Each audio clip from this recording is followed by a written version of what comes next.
ইসরে আজকে সকালে ঘুম থেকে উঠতে দেরি হয়ে গেছে, তাড়াতাড়ি স্কুলে যাই। খুব পানি তৃষ্ণা লেগেছে, পানি খেয়ে পেটটা ঠান্ডা হয়ে গেল। মৌমাছি কোথায় যাও নাচি নাচি, একবার দাঁড়াও না ভাই, ঘন্টাটা বাজিয়ে দি, ক্লাসের সময় শুরু হয়ে গেছে। এই এত হাসাহাসি করিস না, স্যার আসলে পিঠের সামনা তুলে দিবে। এই ছাত্ররা ব্ল্যাকবোর্ডের দিকে তাকাও। স্যার আমি অঙ্কটা বুঝতে পেরেছি। রে কি মজা, স্কুল ছুটি, গরম গরম রুটি। সকালে না খেয়ে স্কুলে গেছিলাম, খুব ক্ষুধা লাগছে। আমার ছেলের জন্য আজকে গরম গরম ইলিশ রান্না করেছি। মাদের টমি খুব ভালো, স্কুল থেকে আসলে আমাকে মুড়ি খেতে দেয়। মা আমি স্কুল থেকে চলে এসেছি, আমাকে তাড়াতাড়ি ভাত খেতে দাও, আমার খুব ক্ষুধা লাগছে। আগে আমি হাত মুখ ধুয়ে নিই। মা তুমি কি রান্না করেছো?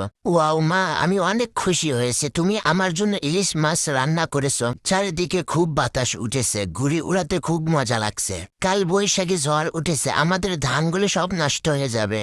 ঝড়ের মধ্যে টিয়া পাখির বাসা ভেঙে টিয়া পাখি মাটিতে পড়ে গেছে।